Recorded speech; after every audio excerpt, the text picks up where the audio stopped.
Hello my dear cadets, welcome to the success tree defence. आज हम लोग 10 most important question discussion करेंगे जो एनडीए 2024 जो आपके अप्रैल के मंथ में होने वाला है उसके लिए वेरी हेल्पफुल होगा। तो सारे लोग जुड़ जाइए और सबको मस्ट वेलकम और कॉन्ग्रेचुलेशंस कि आपने सारे लोग going to attempt the 2024 NDA. तो आप लोग के लिए खुशखबरी भी है, जो लोग कैडेट्स पोस्ट सीरियस है वो सक्सेस ट्री आपके लिए स्पेशल एक बैच लॉन्च करने जा रहा है जिसका नाम है शौर्य बैच, जो 15 दिसंबर से हमारा स्टार्ट हो रहा है। अब आप अपने ड्रीम को फुलफिल करना चाहते हैं तो हमारे बैच को ज्वाइन कर सकते हैं, क्योंकि ये बैच आपके लिए बहुत बड़ा रोल प्ले करेगा अप्रैल में जो एनडीए होने वाला है उसके सिलेक्शंस में। तो कैडेट्स, आज हम लोग जो डिस्कशन करेंगे 10 मोस्ट इंपॉर्टेंट क्वेश्चन जो करंट अफेयर्स पर बेस्ट होगा, और ये 10 ऐसा हम लोग क्वेश्चन पिकअप करेंगे कि जो आपके एग्ज़ाम में 200% है कि यहाँ से क्वेश्चन आना है। तो एक एक क्वेश्चन से कहते हैं कि एक एक क्वेश्चन, जैसे कहते हैं एक एक ईंट किसी मकान को बनाती है, उसी तरह एक एक क्वेश्चन आपके रिटन पेपर में हेल्पफुल रहेगा। और मैक्सिमम क्वेश्चन एक्सपेक्टेड क्वेश्चन है कि यहाँ से क्वेश्चन यूपीएससी के द्वारा पूछा जा सकता है। तो सारे लोग अच्छे से तैयारी कीजिए और हमारे साथ जुड़ जाइए सक्सेस ट्री डिफेंस पर, और अपना प्रिपरेशन को भी अच्छी तरह से कीजिए और अपना सिलेक्शन रिटन पेपर का पक्का कीजिए। तो आइए first question of the day. पहला क्वेश्चन है, recently which Indian city has been designated as the city of literature by UNESCO. अब यूनेस्को वर्ल्ड हेरिटेज साइट्स के रूप में भारत के किस सिटीज़ को, कह रहा है हाल में किस भारतीय शहर को यूनेस्को द्वारा साहित्य के शहर के रूप में नामांकित किया गया है। तो यहाँ पर दो शहर यूनेस्को के द्वारा म्यूजिक सिटी भी घोषित किया गया है और लिटरेचर सिटी भी घोषित किया गया है। तो यहाँ पर ऑप्शन में आप देखेंगे कि अगर लिटरेचर के हिसाब से पूछ रहा है तो उसका राइट आंसर होगा कोझिकोड। तो C is the correct answer, Kozhikode होगा। अब कोझिकोड के ऊपर थोड़ा स्टैटिक जी का समझना है कि इसको कालीकट भी हम लोग कहते थे, कालीकट। और मैप में आप देखेंगे ये कोझिकोड है यहाँ पर, और कालीकट इसलिए इंपॉर्टेंट है कि यहीं पर आपको पता है कि सी रूट के द्वारा सबसे पहले जो भारत में है उसका नाम था वास्को द गामा, जिसने सी रूट से डिस्कवर किया था भारत का, और 1498 एडी में कालीकट में ही वास्को द गामा लैंड किया था।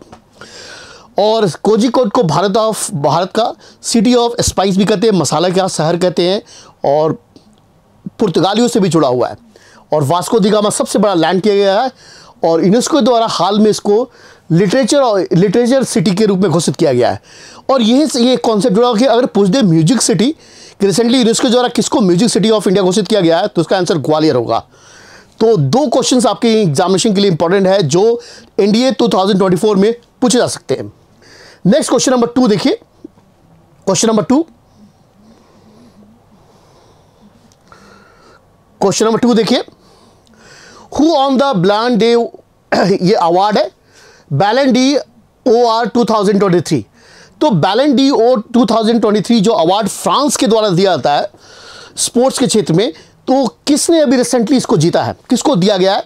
तो उसका राइट आंसर आपको बताना है कि राइट 4 ऑप्शन यहां पर है, Cristiano Ronaldo, Erling Haaland, Kylian Mbappe और लियोन मेसी। तो आपको बताना है कि वेरी वेरी इंपॉर्टेंट क्वेश्चन की जो बैलन डी ओआर जो 2023 का किसको दिया गया है। तो इसका राइट होगा लियोन मेसी, जो अर्जेंटीना से बिलोंग करता है और 8 टाइम्स विनर है इस अवार्ड का, बैलन डी का। तो ये 2 इंपॉर्टेंट क्वेश्चंस है जो पूछे जा सकते हैं। और मेसी के बारे में पता ही है कि रिसेंटली वर्ल्ड कप जो फुटबॉल का हुआ था उसको मेसी ने ही लास्ट मोमेंट पर गोल मार के एक तरह से अर्जेंटीना को विक्ट्री दिलाई दी थी। तो लियोन मेसी और क्रिस्टियानो रोनाल्डो आपको पता है कि 2 स्टार फुटबॉल खिलाड़ी है। बाकी इस बार लियोन मेसी को गया है ये अवार्ड। नेक्स्ट क्वेश्चन नंबर आइए 3। अब 3 है मल्टी रिवर प्रोजेक्ट पर, और जब भी एनडीए का पेपर होता है एक क्वेश्चन मल्टी रिवर प्रोजेक्ट के ऊपर वो 100% पूछते हैं। पिछले बार क्या हुआ, पिछले बार जो पेपर हुआ सितंबर के मंथ में 2 क्वेश्चन एक तरह से हाइड्रो पावर प्रोजेक्ट के ऊपर उन्हें पूछ लिया। तो एक कहता है जमरानी बांध बहुउद्देशीय परियोजना जो हाल में खबरों में है प्रस्तावित की गई है। तो बताना है कि जो Jamrani dam multi river project है वो किस रिवर के ऊपर बना हुआ है। ऑप्शन में आपके 4 है, गोला नदी, सरदा नदी, टोंस नदी, अलकनंदा नदी। तो पहले तो हमें ये पता होना चाहिए जो जमरानी डैम मल्टी प्रोजेक्ट है किस स्टेट्स में है। तो आपको पता होना चाहिए कि स्टेट उत्तराखंड में है। अब उत्तराखंड में जिस रिवर पर बना है उसका नाम है गोला नदी, और गोला नदी है वो रामगंगा की ट्रिब्यूटरी है, रामगंगा की सहायक नदी है, और रामगंगा जो है गंगा की सहायक है। तो आंसर होगा ए इज द करेक्ट आंसर। तो जमनानी डैम अभी रिसेंटली जो न्यूज़ में उत्तराखंड के नैनीताल डिस्ट्रिक्ट्स में, और जिस रिवर पर बना है उसका नाम है गौला नदी। और गौला नदी किसकी सहायक नदी है? रामगंगा की, और रामगंगा गंगा की सहायक नदी है। तो ये कुछ important question number 3 is a very important for you. अब एग्जामिनेशन पॉइंट से गौला नदी के बारे में पूछ सकता है कि किसकी रामगंगा किसकी सहायक नदी। रामगंगा नदी कहाँ से निकलती है और कहाँ पर एक तरह से जाके गंगा को ज्वाइन करती है, ये भी इंपॉर्टेंट क्वेश्चन है ज्योग्राफी और ज्योग्राफी के पॉइंट से व्यू से देखा जाए तो क्वेश्चन नंबर 3 का राइट आंसर आपने ये बताना है, जो वेरी वेरी इंपॉर्टेंट क्वेश्चन है जिसका आने का चांस एनडीए 2024 में बहुत है। क्वेश्चन नंबर 4 देखिए, कहता है कि in which city the 11 countries adopted the global declaration for the river dolphin by 2022। किस शहर में 11 देशों ने 2030 तक डॉल्फिन के लिए वैश्विक घोषणा को अपनाएगा। डॉल्फिन माने कि जो डॉल्फिन है, द रिवर डॉल्फिन एक प्रजाति है जो एक्वेटिक एनिमल्स है और जो बाई बर्थ ब्लाइंड होता है और इंडिया का नेशनल एक्वेटिक एनिमल है। तो डॉल्फिन को सेव करने के लिए 11 कंट्रीज ने कहां पर एक मीटिंग अडॉप्ट किया और इसका नारा है इसको सेव करना है। तो इसका आंसर होगा बगोटा, जो कोलंबिया कैपिटल है बगोटा, कोलंबिया कैपिटल। यहां पर डिसीजन लिया गया कि 2030 तक डॉल्फिन को सेव करना है। नेक्स्ट क्वेश्चन नंबर आइए, question number 5, very very important question. कहता which Indian team participate in the मैदन India European Union joint naval exercise. तो नेवल एक्सरसाइज के ऊपर हर बार इंडिया में एक क्वेश्चन पूछे जाते हैं। कोई भी इंडिया का पेपर आप 10 साल का पिक कर लीजिए, नेवल एक्सरसाइज के ऊपर हर बार क्वेश्चन एक आता है। तो हम लोग क्लास में क्या करेंगे, जितने भी लास्ट 6 मंथ का जब करंट अफेयर्स हम लोग क्लास में डिस्कशन करेंगे तो सारे आपको नेवल एक्सरसाइज एक बार हम एक सेट देंगे प्रैक्टिस करने के लिए। आप सारा प्रैक्टिस करके जाइएगा जिससे आपका एक क्वेश्चन सही निकल जाए। अभी रिसेंटली कहता है विच इंडियन शिप, किस भारतीय जहाज ने प्रथम भारत यू संयुक्त नौसेना अभ्यास, यू का मतलब होता है यूरोपियन यूनियन, नौसेना अभ्यास में 2003 में भाग लिया है। ये रिवर देखिए, उस जहाज का नाम है INA सुमेधा। तो 5 का ए इज द करेक्ट आंसर। तो बहुत ही वेरी वेरी इंपॉर्टेंट है और most expected question for the April 2004 India 1। Next question number आइए 6, ये भी मिलिट्री एक्सरसाइज है। कहता है हरमू शक्ति 2023 अभ्यास किसके बीच एक संयुक्त द्विपक्षीय परीक्षण अभ्यास था। तो एक्सरसाइज हरमू शक्ति 2003 was the joint bilateral training exercise. Joint bilateral माने कि 2 कंट्री के बीच में नेवल एक्सरसाइज किस कंट्री के बीच में रिसेंटली हुआ है। इसका आंसर होगा, right answer is India and Indonesia, India and Thailand, India and Malaysia, India and Vietnam. तो इसका आंसर होगा C is the correct answer, India और मलेशिया के बीच में हुआ है हरमू शक्ति 2023। नेक्स्ट क्वेश्चन आइए, क्वेश्चन नंबर 7। क्वेश्चन नंबर 7 कहता है कि हाल में खबरों में मेडगोडा बैरेज का हिस्सा है। तो Medigadda barrage recently news is a part of. तो मेडगोडा आप ये ब्रिज देख रहे हैं, ब्रिज क्या है कि धीरे धीरे एक तरह से ये टूट रहा है, इसलिए खबरों में है। तो ये ब्रिज जो बना हुआ है तो इस कालेश्वर माने कावेरी नदी के ऊपर ये ब्रिज एक तरह से बिल्ड किया गया है। तो किसका ये प्रोजेक्ट, किस प्रोजेक्ट का पार्ट है पूछा है। जो मेडगोडा ब्रिज रिसेंटली न्यूज़ में है जिसमें एक तरह से उसके डिस्ट्रक्शन होने का चांसेस है और एक पानी में डूब रहा है, इसलिए न्यूज़ में है। पूछता है कि किस रिवर का प्रोजेक्ट है। मेघदातु परियोजना, कालेश्वरम लिफ्ट सिंचाई परियोजना, केन बेतवा लिंक परियोजना, बैनासुर सागर सिंचाई परियोजना।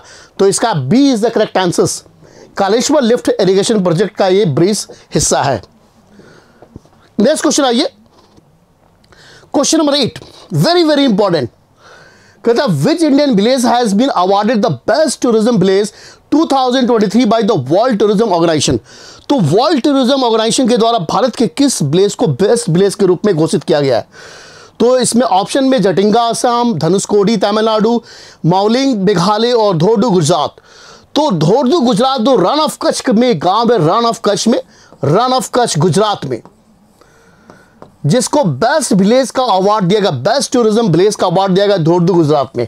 तो most expected questions for the 2024 India 1।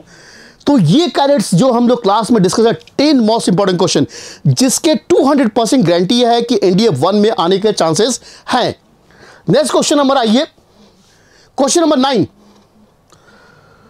कहता है Rafah crossing is the sole border crossing between.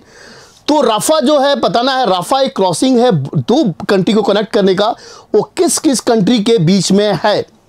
Option में गाजा और सीरिया, गाजा और मिस्र, गाजा और जॉर्डन, गाजा और लेबनान। तो मैप के साथ आप देखेंगे तो ये एक तरह से इजिप्ट और गाजा के बीच में है, इसलिए इसका राइट आंसर होगा B is the correct answer. Next question number 10, last question of the day. Recently inaugurated Vizhinjam transshipment container port is located. तो विजंगम, जो सा नाम डिफिकल्ट है, विजंगम जो पोर्ट है वो किस स्टेट्स में है? तो पोर्ट के ऊपर आप कैलेंडर आपको बताएं कि हर साल एक क्वेश्चन पूछते हैं, तो पोर्ट ये रिसेंटली न्यूज में है। तो ट्रांसशिपमेंट कंटेनर पोर्ट किस राज्य में लोकेटेड है? इस पोर्ट्स को आप मैप के सहारे भी देख सकते हैं। ये पोर्ट जिस राज्य में स्थित है उसका नाम है, ऑप्शन में तमिलनाडु, गोवा, केरला और आंसर इज केरला। तो ये 10 मोस्ट इंपॉर्टेंट क्वेश्चंस जो हमने कैलेंडर अभी पिकअप किया, जो आने वाले एनडीए 1 2024 के लिए वेरी वेरी इंपॉर्टेंट है।